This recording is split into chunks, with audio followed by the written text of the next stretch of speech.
Nasz Bór, witam Was w kolejnym odcinku wiosennym, ciepłym.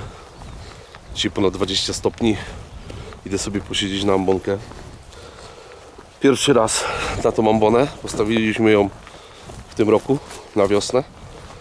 Teraz Wam ją pokażę. Mamy do niej kawałek, ale sobie pójdziemy powolutku. No i nagramy sobie odcinek. Dzisiaj Was zapraszam na materiał pewnie gadany. Dawno chyba takiego nie było. Różne tam kulinarne tematy były. Trochę z Michałem pochodziliśmy rano o świcie. Dzików nie mogliśmy spotkać. Dzisiaj sobie pogadamy tak naprawdę o celownikach Nocto i termowizyjnych. Czy Nocto, wybrać celownik Nocto czy termowizyjny. Ale to już na ambonie. Także dojdziemy, do Was zapraszam. No już plecak mam na plecach. Głupio brzmi, plecak mam na plecach. Gdzie mogę mieć plecak, nie? Natomiast w plecaku mam fajny celownik termowizyjny, nowy. I trochę sobie o nim pogadamy. Pokażę Wam sarenki. Już są.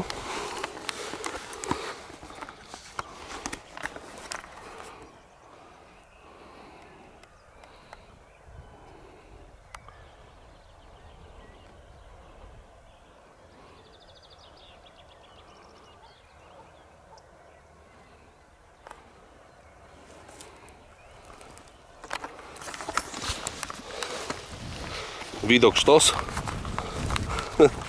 Kamerę w ręce trzymam. Także kto ciekawy, niech zostaje do końca. A jutro rano wybierzemy się z Michałem nagrywać dla Was kolejny odcinek. Tym razem, jak Wam wspomniałem, z Michałem, teraz jestem sam. I pogadamy, gdzie tych dzików szukać na wiosnę. Dobra, widzimy się, jak już zasiądę na ambonce. Do zobaczenia za chwilę.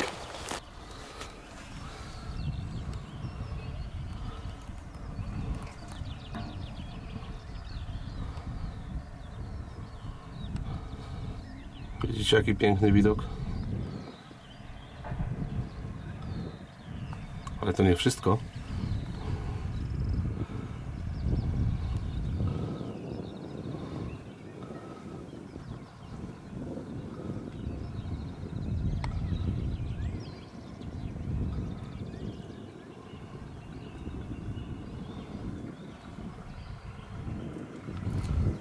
Zbijam obóz i zaraz sobie pogadamy, bo zasiadłem, ale jeszcze nawet kamera nie w statywie, ale już pierwsza zwierzyna jest.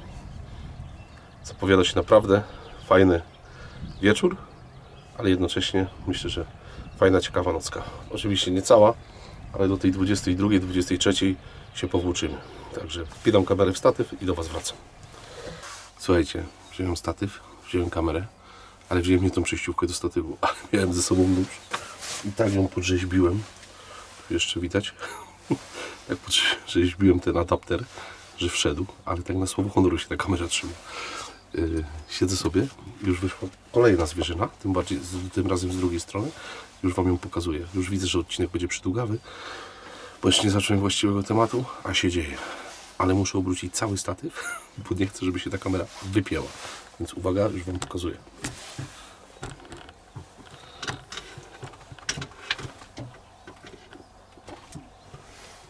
Teraz brakuje, żeby się to przewróciło. Czekajcie. Spod słońce. O.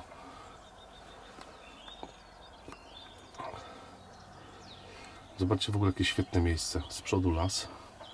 Stara zwyżka przed nami. Tutaj łąki. A za plecami moimi pola uprawne.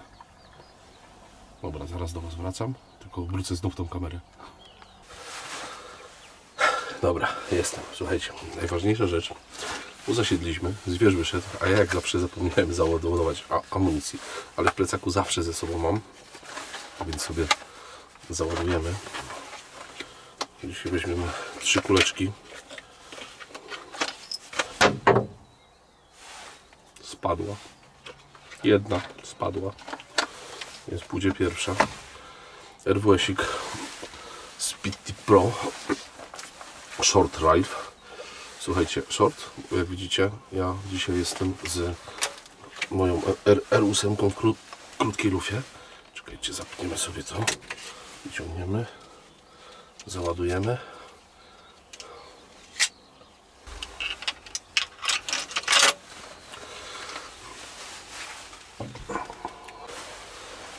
Dobra, załadowani jesteśmy, więc sobie możemy na spokojnie pogadać. Zacznijmy od tego, czy Nocto, czy termowizja. Tyle, ile ja dostaję pytań od Was na ten temat, to nie jestem w stanie Wam nawet na dzień dzisiejszy na wszystkie odpowiedzieć, każdemu z osobna, więc pogadajmy na temat Nocto termowizji w przypadku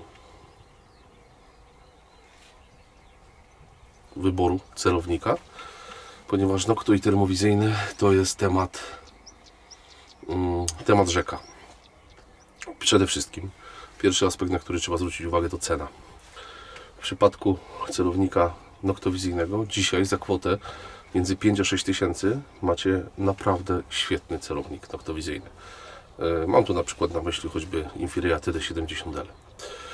Jeżeli go dobrze doświetlicie, bo każdy celownik noktowizyjny bez względu na markę musi być dobrze doświetlony.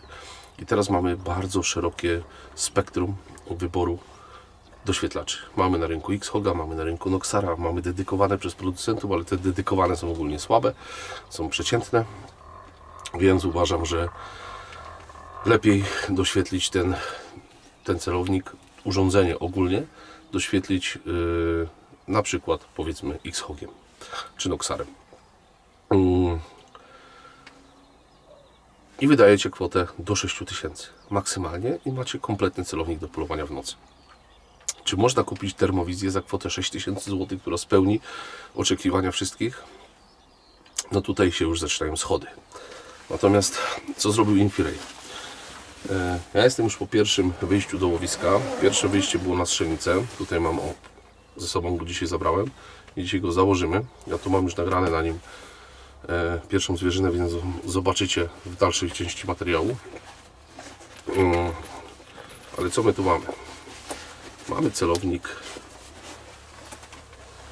termowizyjny Tube TP25SE. Jest to moim zdaniem najtańszy, najmniejszy celownik, który można z powodzeniem używać łowiecko, celownik termowizyjny. Obiektyw 25, więc szału nie robi, jak widzicie. Matryca 388, 12 mikronów. Celownik niesamowicie mały. Żeby Wam go porównać, tylko porównam go Wam z moją V8. Czekajcie, odepnę V8, żebyście mogli zobaczyć.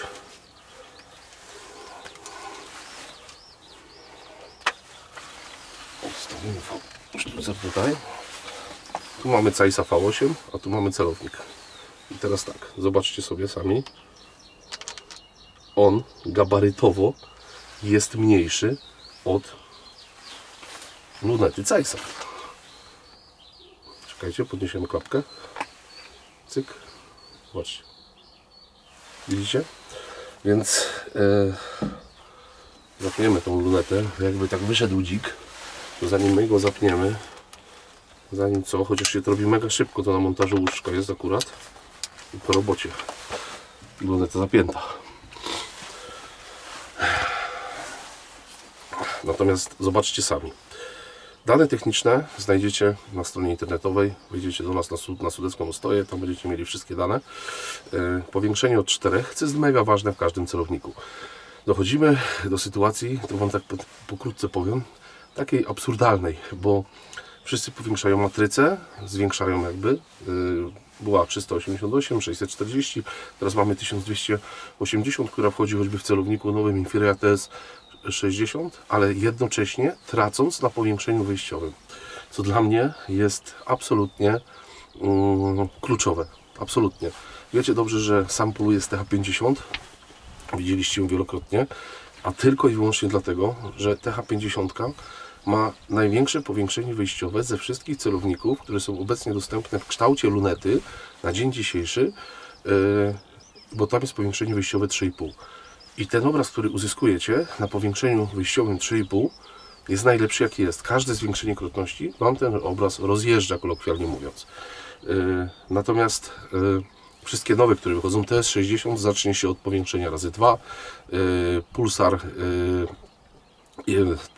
Pulsar XL Termion, ten nowy, XL50 chyba on się nazywa, zaczyna się powiększenie wyjściowe 1,75, co dlaczego to jest kiepskie? Dlatego, że jak dojdziecie do powiększenia powiedzmy razy 5 czy razy 6, no to już tracicie jakość. Tracicie jakość do tego stopnia, że na przykład w celownikach o matrycy 388 macie, moi drodzy, na starcie powiększenie powiedzmy na przykład razy 4, jak na przykład w TL50 z Infireya, i w tym momencie macie ten obraz porównywalny, tak? Więc ja nie chciałbym mieć w celowniku mega matrycy, nie chciałbym mieć w celowniku super widoczności, przy czym powiększenie optyczne razy 2. Wolę mieć na przykład jak w TH50 mam razy 3,5, no bo to mi służy do celowania, do oddania precyzyjnie strzału. Natomiast chciałbym mieć matrycę mega o rozdzielczości 1280 w spoterze obserwacyjnym. Niech tam jest powiększenie nawet 2. Mi to w ogóle nie przeszkadza. Więc to tak pokrótce Wam powiem. Ale wracając do naszego TP25 SE. Jak widzicie, mega mały, świetny celownik przy zachowaniu idealnie odwzorowanie lunety. Fajnie można go zamontować. Tubus oczywiście 30. Zobaczcie, jak ja go na łóżku posadziłem niziutko. On jest na obejmach H5. On wisi idealnie. Tutaj 2 mm jest. Czekajcie, o 2 mm macie nad szyną, tutaj nad tym wózkiem. I jeżeli chodzi o położenie go nad lufą, no to on leży, nie wiem, 3 mm. To jest też szalenie ważne. Jak wybierzecie sobie montaż do celownika, zwróćcie uwagę na wysokość obejm. Co mam na myśli mówiąc wysokość? Wysokość to jest właśnie to, ta podstawa obejmy, która reguluje wysokość. Jak TH50 sadzamy na H12, chociaż wiem, że łuszczek ma robić H10, to na przykład TD70 Infireya sadzamy na obejmach H8 i ona wtedy leży idealnie. Ale wróćmy do tematu Nocto czy termowizja. Jeżeli polujecie głównie na drapieżniki, na lisy, dużo na wabi do sarna wyszło. Czekajcie, ja muszę popatrzeć, bo w ogóle zwierzyna mi tu wychodzi cały czas, a ja z Wami gadam.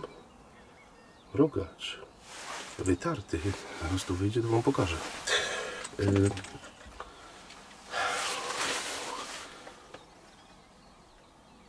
Polujecie na lisy dużo, to ja uważam, że lepiej mieć celownik termowizyjny.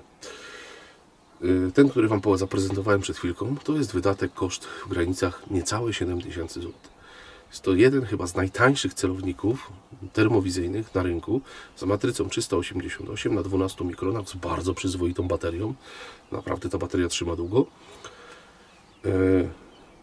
I moim zdaniem, uważam, zdecydowanie moim zdaniem, dlaczego ja uważam, że jest to celownik ten termowizyjny, niekoniecznie ten, ale ogólnie jest lepszy przy polowaniu na drapieżniki niż celownik noktowizyjny. Dlaczego? Dlatego, że w termo wystarczy, że zobaczycie tego lisa gdzieś w trawie. On się do Was zbliża. On często, gęsto nie biegnie do Was otwartym polem, chociaż się zdarzają takie...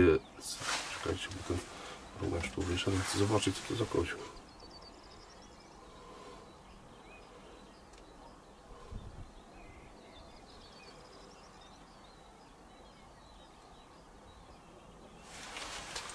Słyszę, jak do Was gadam i ucieka. Czekajcie, może się kurwa jeszcze nagrać.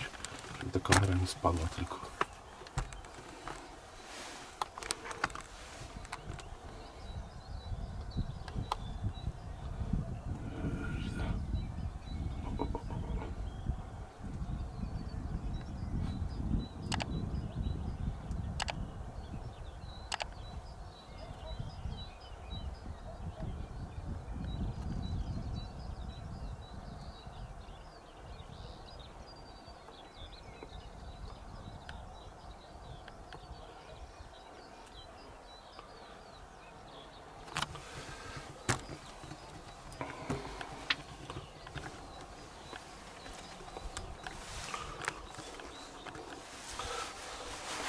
Fajny, wytarty szóstak.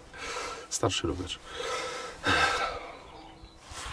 Jeżeli wabicie, jeszcze raz Wam wrócę do głównego tematu, to wystarczy, że tego lisa bardzo często macie jakby do obserwacji spotter.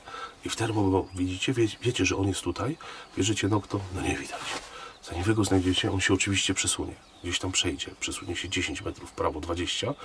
No Wy bierzecie termo, widzicie, w nokto szukacie, nie widać. A w termo w takim widać. Natomiast wielkim, absurdalnie potężnym błędem byłoby porównywać ten celownik na przykład do celownika do Infineon TH50. I wiele osób, które później gdzieś tam miało do czynienia z termowizją, ale z termowizją powiedzmy z tej niższej półki, czyli z tej, której jest ten celownik, ten 25 EZ, użytkowało i nagle spojrzało w celownik, no, będę nawiązywał do tej TH50, bo sam ją mam, u jakiegoś znajomego, u kolegi i mówi, kurde, ale u Ciebie to widać, a u mnie takie, no widać takie ziarno.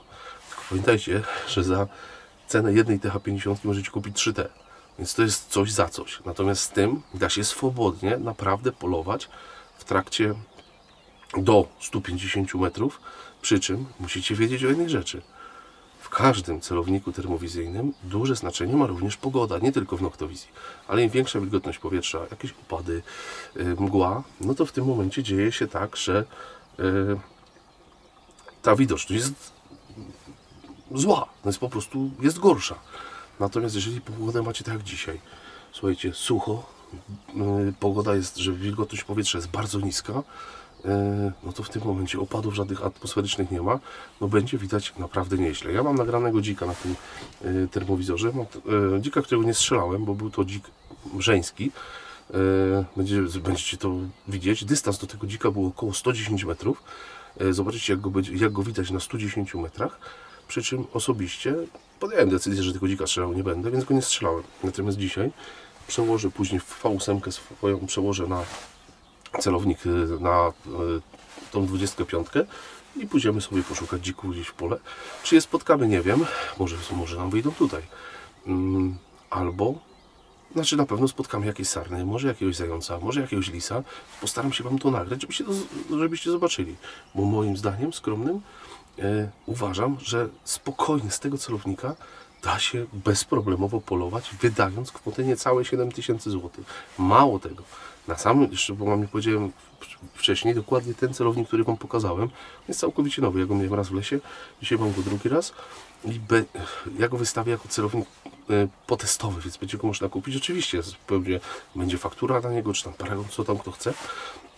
On jest z polskiej dystrybucji i celownik ten wystawię naprawdę w dobrej cenie. Myślę, że on normalnie kosztuje 6990. Myślę, że możemy zrobić tak, że z montażem do blazera w kwocie 6700. Jak ktoś będzie chciał z montażem do blazera z tym, który tam jest, to za 6700 albo bez montażu za 5700. Jeżeli ktoś będzie chciał, no to w tym momencie do oddania jest. Nagram, co mam nim nagrać i wystawię go do sprzedania. Więc chciałbym, żebyście go zobaczyli. Pochodzę z nim, słuchajcie, ponagrywam wam zwierza, żebyście ocenili sami. Ale jeszcze raz wrócę, nie porównujcie tego do celowników za 20 000. Bo tutaj za chwilę się pojawią komentarze, że są celowniki, w których widać lepiej. Oczywiście, że są, ja się z tym zgadzam. Tylko że tam trzeba już podwoić kwotę 6900 razy 2, no to wtedy widać lepiej. Natomiast dzisiaj za te pieniądze uważam, że do polowania na dziki i na drapieżniki, jeżeli ktoś nie chce wydawać majątku, a ma uprzedzenie do noktowizji, chciałby termowizję, to jest dla niego rozwiązanie idealne. Wręcz moim zdaniem ja jestem bardzo pozytywnie zaskoczony, bo powiększenie startowe razy 4 daje nam naprawdę możliwość bardzo precyzyjnego polowania na dystansie około między 50 a 150 metrów. Później, jeżeli ta zwierzyna jest dalej, no to musimy już tą krotność zwiększać i jakość obrazu po prostu tracimy. Natomiast moim zdaniem celownik jak najbardziej warty swoich pieniędzy. Na naszej stronie internetowej możecie poczytać. Dostępne są. Także jeżeli ktoś nie chce wydawać majątku, a chce sobie zrobić celownik do polowania na typowo nocnego, na drapieżniki i na dziki, to ten Infineon moim zdaniem jest zdecydowanie dla niego. kwota jak najbardziej, słuchajcie, 7 tysięcy, niecałe 7 tysięcy jest kwotą naprawdę przyzwoitą. To by było chyba na tyle, więc posiedzimy. No i zapraszam Was później, oczywiście jak jakaś zwierzyna wyjdzie, to znów Wam pokażę. A zapraszam Was już na kolejny odcinek tutaj z tej ambony. Zapraszam Was na odcinek, który będziemy kręcić jutro z Michałem. Nakręcimy go sobie rano o świcie, nie wiem, gdzieś pójdziemy podeptać, ponieważ ta wiosna w tym roku, ze względu na mokrą wiosnę, jest bardzo szybka. Jest niewyobrażalnie szybko roślinność ruszyła. Rzepaki, mamy dzisiaj 6 kwiecień, a rzepaki są w takim stadium, u mnie bynajmniej, jak rok temu były 25 kwietnia. 20, bo patrzyłem na zdjęcia. 20-25 kwiecień były w takim stadium, jak w tym roku są 6 kwietnia. Co to oznacza?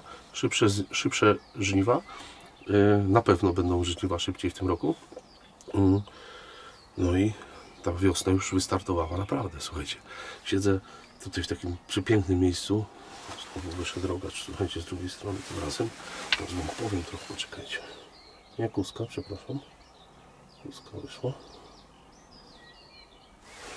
Jest jeden gościu, co tam kiedyś gadał, że sardy nie piją wody, czekajcie. Zaraz w internecie tak gadał. Nie powiem wam kto, jak wiecie kto, to pokażcie to nagranie. Czekajcie.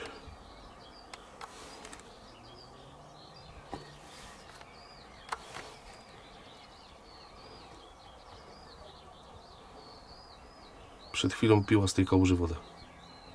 Dosłownie przed chwileczką. Teraz sobie już trawę skubię. Ale jeszcze to nagram, bo niektórzy twierdzą, że sardy nie piją wody. Słyszałem takie cuda w internecie, ale zrobię wszystko, żeby w tym sezonie obalić ten mit, bo już wielokrotnie widziałem, że normalnie piją wodę.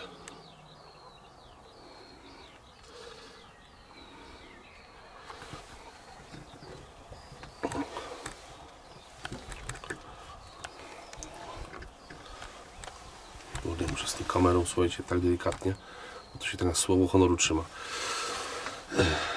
Przepiękne miejsce. Siedzę sobie w miejscu oddalonym, jestem od ściany lasu około 130 metrów. Za mną, tak wam mówiłem, pola, tu są łąki. Miejsce przeurocze. Uwielbiam takie polowania. Niektórzy twierdzą, że polowanie z ambony jest dla leniwych. Nie. Polowanie z ambony jest dla tych, którzy potrafią docenić to, co się wokół nich dzieje. A tak jak tutaj siedzimy, był rogacz, były chmara Danieli, był jakiś rudelek saren, wyszła kolejna koza. Tam są nasza łania Daniela z cielakiem pod lasem, co chwilę się coś dzieje. Więc ktoś tu umie słuchać tej przyrody, a ja to uwielbiam, o tej porze roku polować, po prostu uwielbiam. Słuchać tą budzącą się przyrodę po zimie, śpiewające ptaki w lesie. Potrafię obserwować, tutaj płynie, to widzieliście, jak wam pokazywałem tą sarnę, dużo powiedziane płynie, jest po prostu ciek wodny. Taki rów, który odsącza wodę z pól. Bardzo często tu kaczki siadają, czasami tu słonka przyleci. No jest po prostu, powiem wam, że samo polowanie w takich warunkach jest naprawdę rewelacyjne. Uwielbiam. Także lubię sobie czasami usiąść na takiej ambonie właśnie teraz pod wieczór i posiedzieć i poobserwować tą przyrodę, która po prostu się budzi i zwierzynę, która wychodzi. Często jest tak, że jeszcze na przedwiośniu, tak jak teraz mamy, z lasu potrafi wyjść locha z pasiakami, potrafi wyjść watacha przelatków, gdzieś jakieś zielenie już wychodzą na żer. Ten dzień jest coraz dłuższy, zwierzynie tej nocy brakuje, więc ona wychodzi wcześniej. Jeszcze nie ma takiego obfitego żeru, to jest naprawdę czas taki ubogi, słuchajcie. Zboża oczywiście są, ale nie ma jeszcze żadnych kłosów. Rzepak wchodzi w stan kwitnienia, więc te kwiaty rzepaku dopiero się, no już zobaczycie już niedługo w kolejnym odcinku, bo jutro pójdziemy z Michałem chyba pochodzić przy rzepakach. One już są w stadium, ten kwiat się rozwija, coraz bardziej już nie jest rozwinięty w całości, te pola nie są jeszcze takie pięknie żółte. Natomiast ta zwierzyna nie ma jeszcze jakiegoś takiego wielkiej bazy żerowej, to co już było w lesie, żołędzie, inne spady, zostało w trakcie zimy zjedzone przez nią. No i bardzo często dziki wchodzą na łąki. One teraz o tej porze roku potrzebują białka. zwierzęcego. Dlatego one wychodzą na te łąki kopać za pędrakiem, zrobiło się ciepło, ten robak podszedł pod darń i one sobie po prostu na tych łąkach również robią szkody. No i oczywiście gdzie zasiewy, no przede wszystkim zasiewy zbóż jarych, szczególnie jęczmienia, zasiewy owsa, pszenicy jarej, no niedługo kukurydzy, no i tu wam powiem hit, tu gdzie siedzę, stąd no, 500 metrów, gdzie by mieli 80 hektarów kukurydzy, rozumiecie to? Co to znaczy? 80 hektarów w jednym kawałku, no masakra, u nas kukurydzy w ogóle nie ma, ale coś zaczynają tą kukurydzę coraz częściej siać. No i teraz będziemy pilnować tej kukurydzy. My tam dużo odcinków będziecie mieli, podejrzewam, z tej kukurydzy. No, ale tak to co? No, ta zwierzyna niestety, ale ma to do siebie, że ta baza żerowa dla niej o tej porze roku jest bardzo... No, Sarna się już patrzy, do was gadam. Ona na 100 metrów nas tu słyszy. Podeszła kapkę bliżej. Jest uboga, tak? Ale wiosna to wiosna. Naprawdę można gdzieś tam pooglądać lisa. Na lisy nie polujemy. U mnie nie było prowadzonej reintrodukcji zwierzyny drobnej, więc lisów nie możemy strzelać. I też ten czas polowania wiosną stał się czasem takim... ta lista gatunków jest bardzo krótka. Tak naprawdę mamy i IGO, i dziki, tak? I nic poza tym. Więc kiedyś jeszcze były słonki, kiedyś zabrałbym was na słonki, na polowanie. To ja jeszcze polowałem na ciągach na słonki. To było przepiękne polowanie. Po prostu wspaniałe. No ale, dobra. Człowiek wrócił do lat ubiegłych, ale to już się chyba nie wraci. Ideologia chora, ideologia wzięła górę, chociaż może. Historia kołem się toczy, jak to mówią. Dobra. Wyjdzie zwierzyna jakaś, to do was wracam. Może się nam coś tu pokaże, jeszcze jakieś sarny, a może wyjdą dziki.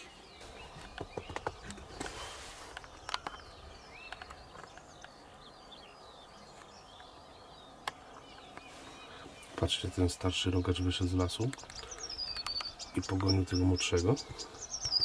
Ten jeszcze nie wytarty.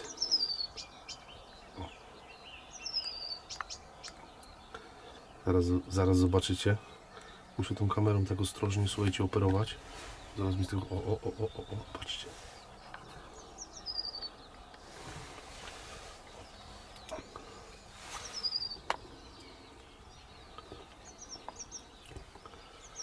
Czy ta wiosna nie jest piękna?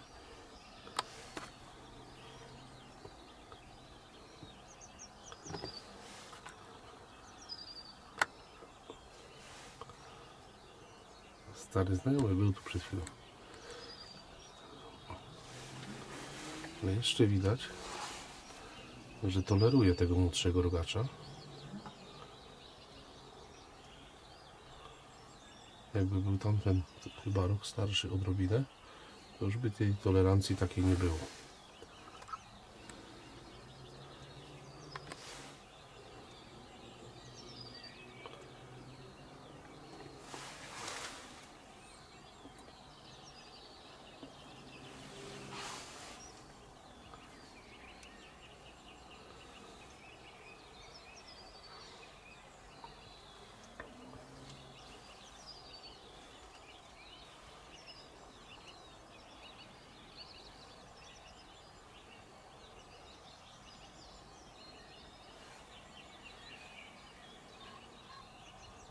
Kogut się odezwał daleko, nie wiem czy się nagrał głos, ale się odezwał.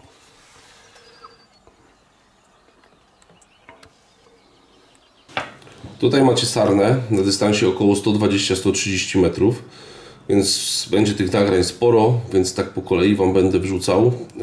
Oczywiście tak jak macie głos podłożony, więc będę wam mówił mniej więcej dystans. Tam godzina się może nie zgadzać, bo sobie te pliki jakoś tam posegregowałem, żebyście zobaczyli jakość. Więc poza tym godzina w ogóle nie ustawiona, więc to jest inna inszość. Powiększenie macie 4. Tutaj już borsuk. Borsuk sobie spaceruje. Do tego borsuka było w granicach 130-140 metrów. No i on sobie tam wyszedł z lasu i sobie tam spokojnie przechodził w naszą stronę. I mam nadzieję, że no, zobaczycie do dalszej części materiału. On już podszedł blisko, ale tutaj spokojnie można rozpoznać zwierzę. O, tu już borsuk jest bliżej. Spaceruję sobie przed amboną, z tyłu widać, że leżą sarny pod lasem. Tu do tego borsuka jest w granicach około 90 do 100 metrów. I on sobie tam spokojnie spacerował i szukał pożywienia. Tutaj mamy sarnę. Sarnę mamy jakby przy rowie. To jest ta sama sarna, którą Wam pokazywałem wcześniej na kamerze normalnie, która tam, ona piła wodę, tylko nie udało mi się tego nagrać. Natomiast ona sobie żerując wzdłuż rowu po prostu zbliżała się do ambony. Tutaj ona już była dokładnie na 63 metrach, więc tak widać sarnę na dystansie około 60 metrów.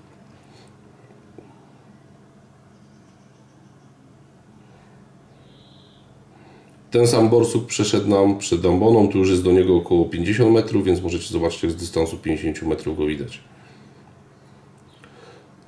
No i tutaj sarna, którą sobie tam ponagrywałem dłużej, ona podeszła na dystans 47 metrów, więc nie jest to jakoś mega daleko. Urządzenie, możliwości macie, paletę kolorystyczną, natomiast dystans 50 metrów, jeżeli ktoś wykorzystuje i poluje przede wszystkim w trakcie zasiadki na nęciskach, no to urządzenie się jak najbardziej sprawdzi, bo na tym dystansie do 100 metrów. To tu jako porównanie Wam pokazuje sarnę na dystansie 180 metrów, a ta jest zdecydowanie bliżej, tak?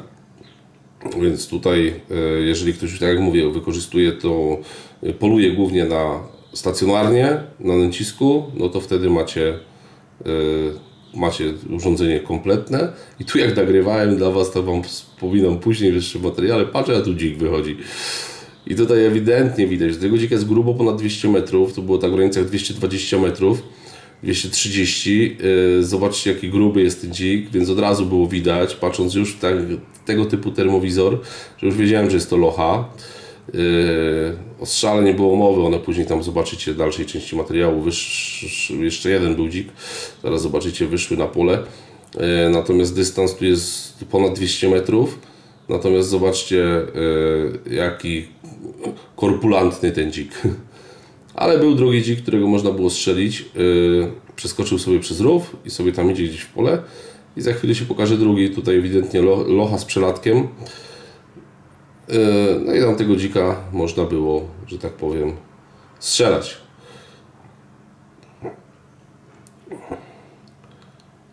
Już wiadomo, krotność duża, dystans duży, no to wiadomo, że robią się piksele, ale cóż tu wymagać od celownika za kwotę niecałych 7000. No i tutaj mamy drugiego dziczka, który sobie za tą lochą wyszedł, ewidentnie mniejszy, widać różnicę wielkości, co jest też mega ważne. Z tyłu już tam na dystansie około 500 metrów widzicie już sarnę. To jest tam chyba, nie mierzyłem tego, ale tak mniej więcej 450-500 metrów jeszcze jest sarna z tyłu. Tu patrzyłem, czy nic więcej nam nie wychodzi, ale już nic więcej nie było. Tam borsuk jeszcze się jeden pokazał, zobaczycie go później. Chyba tam wrzuciłem klip. No i te dziki sobie zaczęły spokojnie żerować. Liczyłem, że podejdą w stronę ambony, ale obrały sobie kierunek zupełnie w drugą stronę i tutaj widać różnicę wielkości.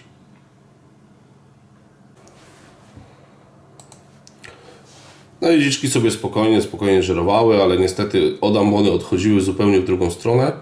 Później były dosyć długo na tym polu, ale mówię, odpuściłem. Mogłem podchodzić, ale dałem spokój. Także możecie sobie pooglądać. Jest na dystansie grubo ponad 200 metrów. Tu jest, myślę, że już tak 270.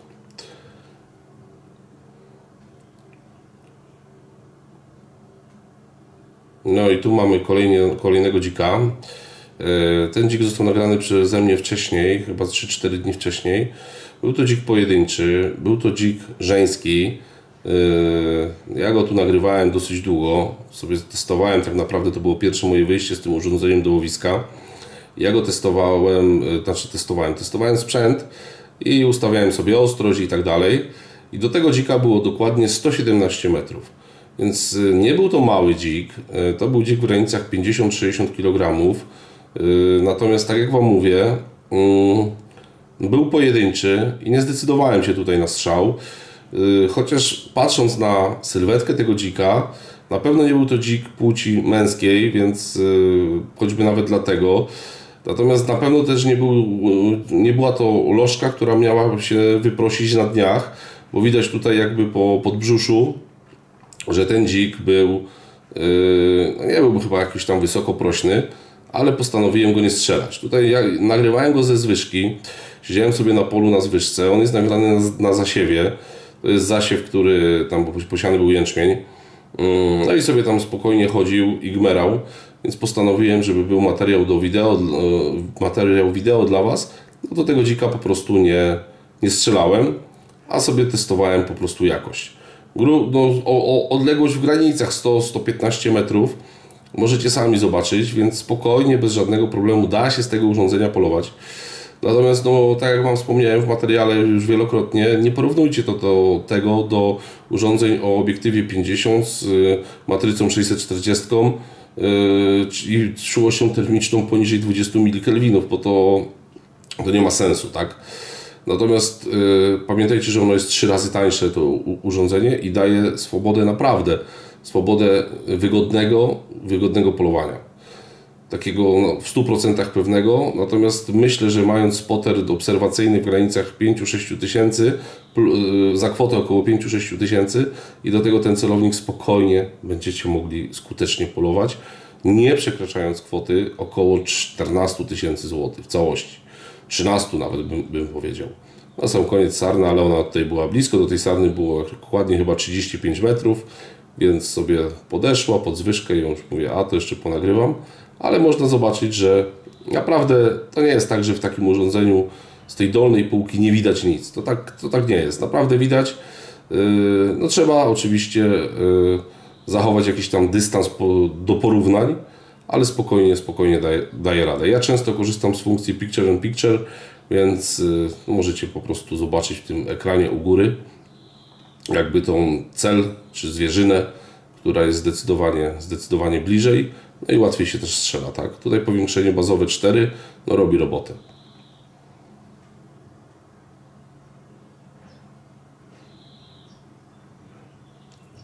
I na sam koniec Wam wstawiam zająca na dystansie około 140 metrów. To jeszcze jest zasiadki tej z ambony. I tak dla porównania, tu mamy 140 metrów zając, który jest mniejszy niż lis. I zobaczcie, że swobodnie można na dystansie ponad 100 metrów na drapieżniki z tego polować.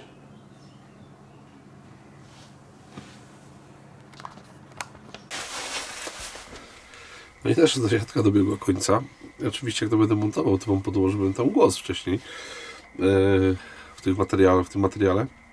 Udało mi się sporo nagrać, słuchajcie, Daniele udało mi się nagrać, a przede wszystkim Infirejem udało się nagrać sarny, borsuki, no i najlepsze jest to, że udało się nagrać dziki, nagrywając sarny. Patrzę w ten okular, a tam kabany wchodzą.